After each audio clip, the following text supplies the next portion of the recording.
túbulos membranosos, con vesículas aplanadas, irregulares, que tienen diferencia entre ambos, rugoso y liso, la presencia de los ribosomas. El rugoso tiene ribosomas, por lo tanto la función del retículo endoplásmico es la síntesis de proteínas. Si ustedes se dan cuenta, son como cisternas aplanaditas, ¿no? Esas son las membranosas. Eso es lo que pasa en el retículo endoplásmico, rugoso. El liso, en cambio, son túbulos irregulares y curvados, que no tienen ribosomas. En como se encuentran los ribosomas, aquí cuando se ocurre la transcripción, el ARN mensajero sale a la luz de los retículos endoplásmicos rugosos y los ribosomas se van a unir en dos subunidades, ¿no? La subunidad mayor y menor, para formar el ARN ribosomal y sucederse la traducción para dar origen a la proteína. Entonces ahí hay síntesis de proteínas. En cambio el otro, que es unos túbulos, unos túbulos irregulares, como dicen acá, una malla de túbulos irregulares, curvados, sin ribosomas. ¿Qué es lo que tienen allí? Tienen enzimas para realizar la degradación, podemos decirlo así, de los ácidos grasos, la beta oxidación, así se llama, lo van a ver en para resucitar ácidos grasos. Además, también puede almacenar en las células musculares, en las células nerviosas, hay bastante retículo endoplásmico. De hecho, vos ahí produce bastante. ¿Por qué? Porque es un almacenaje de iones de calcio. Estas no están directamente en contacto con ¿qué? Con la membrana nuclear, como sí pasa con el retículo endoplásmico rugoso. ¿Por qué? Porque ellos, ahí se va entre los dos, entre lo que está en el núcleo y lo que está en el retículo endoplásmico rugoso, se va a llevar a cabo la síntesis de proteínas, la transcripción y luego la traducción ahí, en el retículo endoplásmico rugoso. ¿Ya? Entonces, la otra. Una vez que salen las...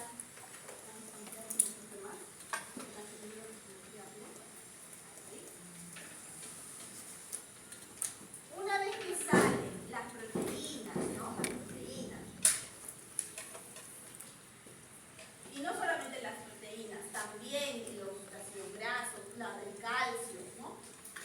De los retículos endoplásmicos va a pasar a la siguiente organela del sistema de endomembranas, que es una fábrica, voy a decirlo así, ¿no? Que es la que mejora, da mantenimiento y salud, la que le agrega cosas a la proteína, es el aparato de Golgi, que es una serie de sacos membranosos, cisternas se llaman, cisternas aplanadas. Imagínense como una tortilla que la voltean, eso es el retículo endoplástico. Y como se ve también en el microscopio electrónico. Todo esto ya se identifica como el microscopio electrónico.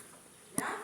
La presencia como los retículos endoplásmicos, tanto rugoso como liso, y el aparato de Golgi. ¿Ya? Este conjunto de cisternas aplanadas se conoce como el cuerpo del aparato de Golgi, dictiosoma. El dictiosoma. Ahora, el aparato de Golgi tiene dos caras. La cara cercana al retículo endoplásmico rugoso, perdón, a los retículos endoplásmicos, la cara cis. Y la cara que está al otro lado, la alejada de los retículos, la cara trans. En la cara cis van a entrar las vesículas, ¿no? Van a ingresar las vesículas que traen, por ejemplo, si hablamos del retículo endoplásmico rugoso, que traen una proteína que todavía no ha sido configurada completamente en su característica tridimensional, por ejemplo, o agregándole azúcares o carbohidratos para formar una glicoproteína, ¿no? O si hablamos de una inmunoglobulina, sale del retículo endoplásmico rugoso como una estructura secundaria casi, primaria y secuencia de aminoácidos, llega en su vesícula al aparato de Golgi por la cara cis y ahí sufre una serie de transformaciones, ¿no? La inmunoglobulina, ¿se acuerdan? ¿Se acuerdan de una inmunoglobulina? ¿Qué forma tiene? No, la inmunoglobulina tiene esta forma de Y.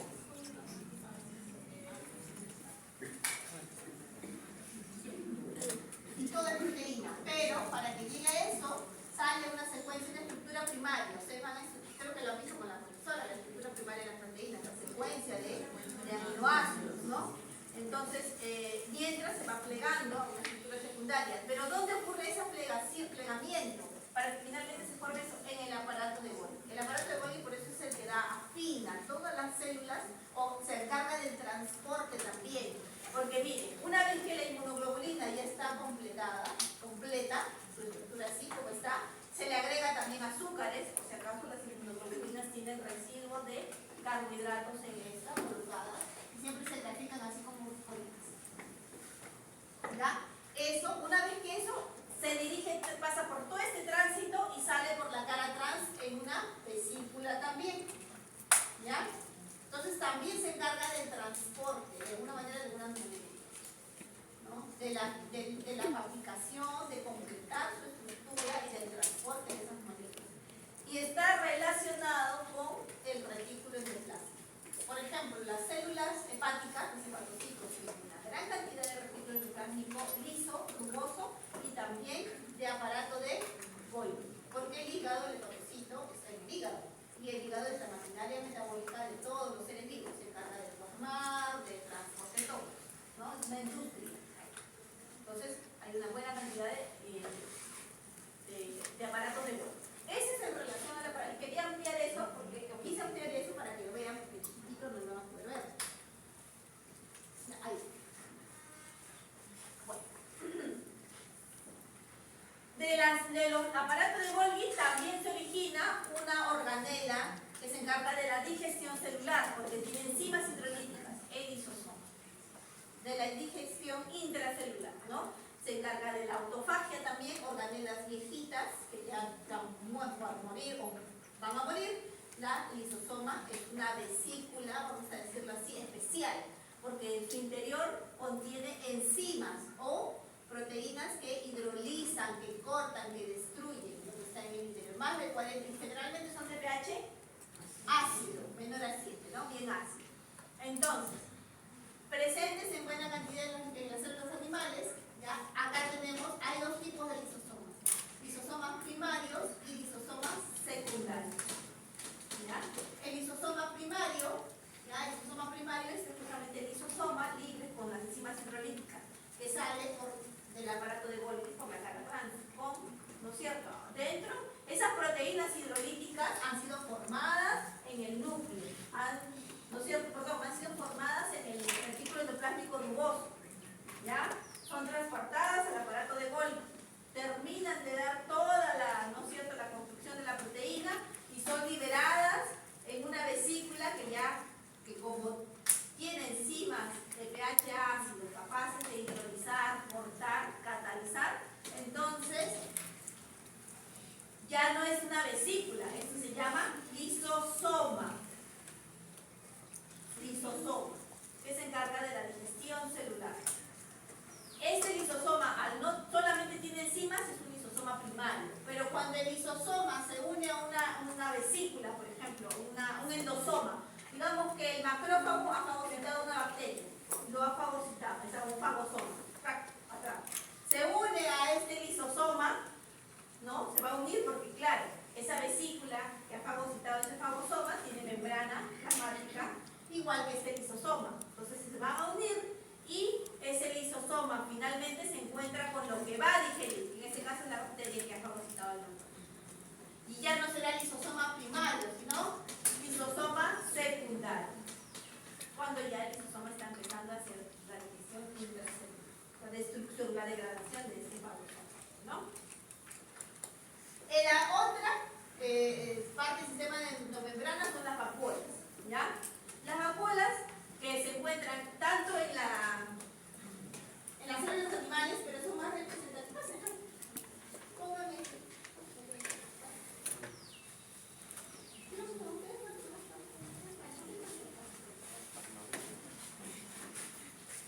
Vamos a ver qué se refiere.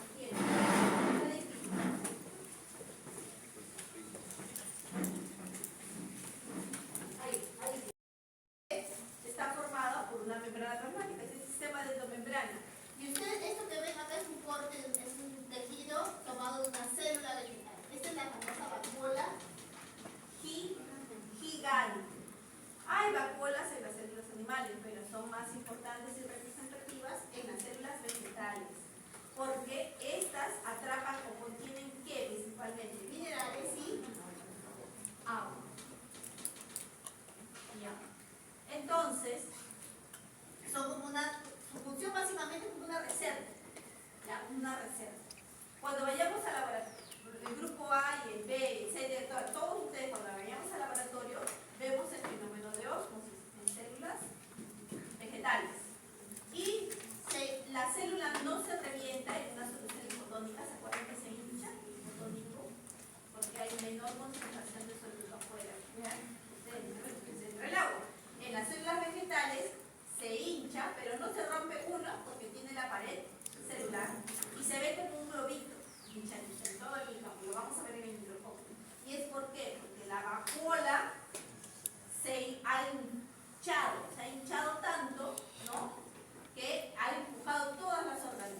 agentes oxidantes que se forman en el metabolismo.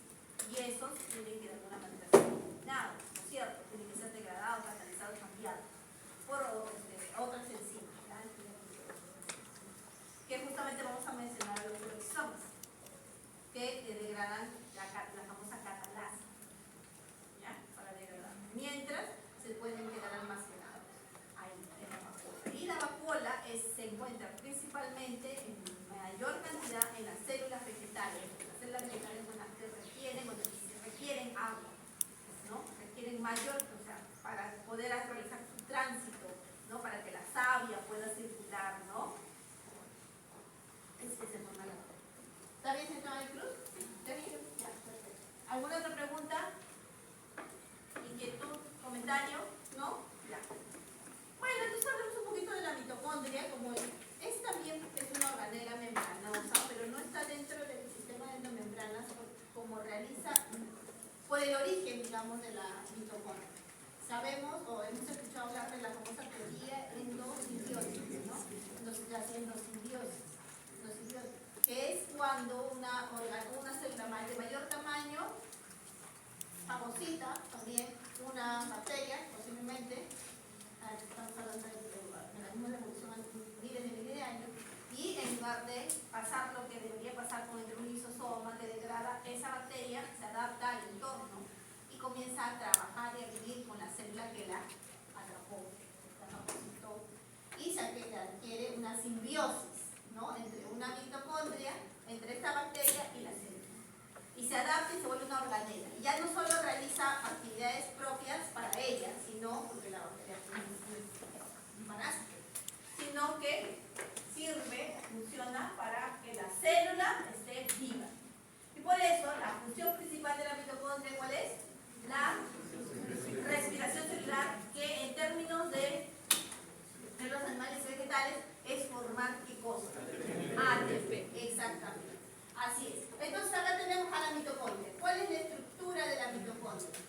La estructura de la mitocondria es la siguiente. Es una doble membrana. La membrana externa y la membrana interna de la mitocondria.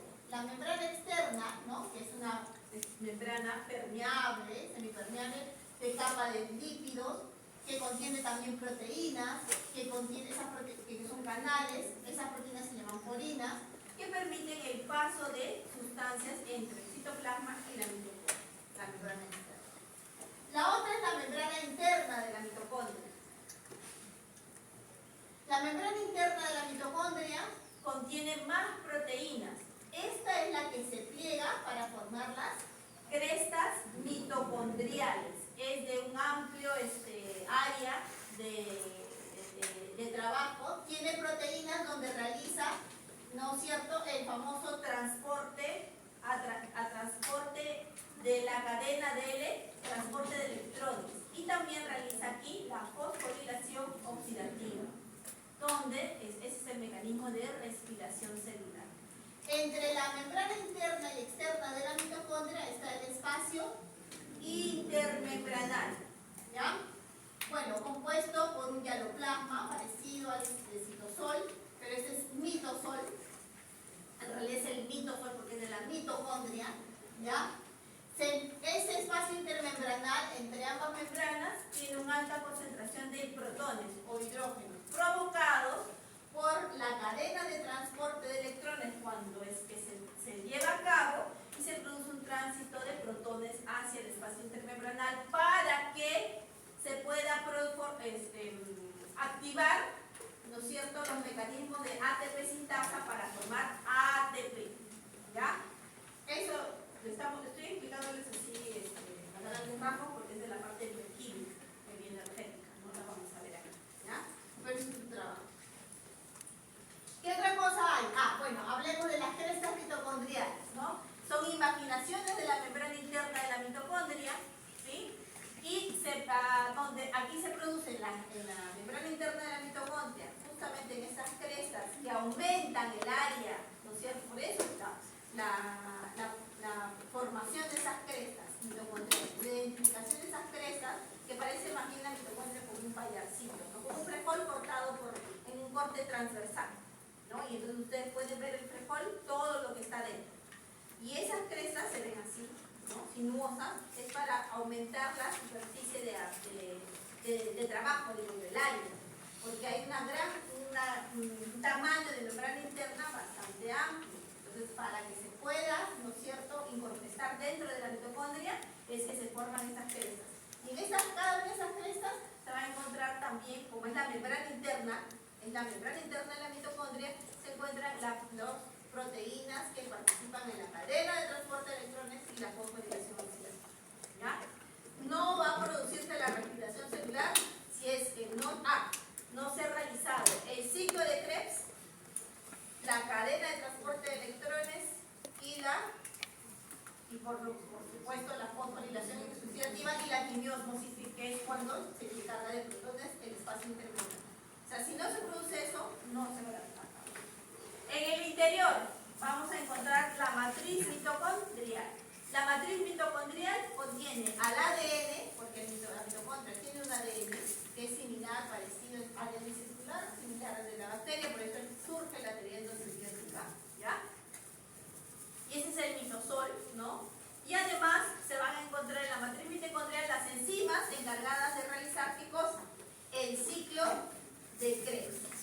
¿Dónde se realiza el ciclo de Krebs? Donde la matriz mitocondrial y el ciclo de Krebs les permite formar NAD reducidos, PAR reducidos. ¿Ya? Bueno, además de eso, la mitocondria, al ser por el origen de la explicación que se da en la teoría endosimbiótica, es que también tiene ARN en todo el interior de la matriz mitocondrial. ARN. ¿Por qué? Porque tiene un material genético, un ADN circular. Entonces, para que se duplique, se requiere también los ribosomas que están formados por ARN. Ya, ese es en cuanto a la mitocondria. Y finalmente, ya para terminar, hablemos de los peroxisomas. ¿Ya? Los peroxisomas también es una organela del sistema de membranas, están formados por membrana, tiene una cubierta de membrana parecida a la plasmática, igual a la membrana celular, ¿ya? Cuyo diámetro es bastante pequeño, de 0.2 a 1 micra, ¿ya?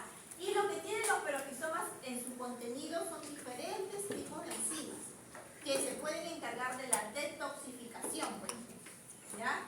La transformación de componentes químicos. Entonces, junto con las mitocondrias, es una fuente de utilización de oxígeno, porque claro, al término de la respiración celular, no solamente se forma ATP, sino también se forma agua, porque ahí se protona un oxígeno. Eso es lo que por eso es la idea de la cadena de transporte de electrones. El oxígeno se carga de electrones el oxígeno, se carga de electrones el oxígeno, protones positivos, electrones negativos, se carga de electrones. Y entonces con eso se combina con los hidrógenos y forma agua. Entonces los peroxisomas también es una fuente de utilización del oxígeno. Pero además de eso tiene enzimas para cambiar o modificar, ¿no? Metabolizar, degradar a las purinas, como la adenosina, la guanosina. También los peroxisomas facilitan o contribuyen a la beta-oxidación de los ácidos grasos, es decir, cuando los ácidos grasos llegan, están en una cadena carbonatada, ¿no? Acuérdense, el ácido graso eso es química, ¿no? Pero bueno, es el CHO, digo así, su molécula, y tiene una cadena larga de carbonos. Por eso es ácido graso. Puede tener 16, 18, 20, 22, 24 carbonos. Ese es el ácido graso, que es un lípido. El ácido graso es un lípido. Entonces, este ácido graso, al igual que la glucosa, porque la glucosa nos da energía, ¿no es cierto? En la glicólisis y luego de eso se va a llevar a cabo todo lo que hemos mencionado, el ciclo de Krebs, la cadena de transporte de electrones, quimiosmosis, fosforilación, etc. Este también tiene que ser degradador, este también es energía, más todavía que la glucosa, sino que es más complejo. Eso, para degradar este ácido graso, se llama oxidación de los ácidos grasos. Y esas enzimas, ¿no?, se encuentran ¿en dónde? En los peroxisomas también. Entonces, hay peroxisomas también, por ejemplo, en una buena cantidad de los hepatocitos. ¿Junto con qué? Con una buena cantidad de qué. ¿Cuál es el artículo que permite esa oxidación? Liso. Entonces, bueno, la beta-oxidación,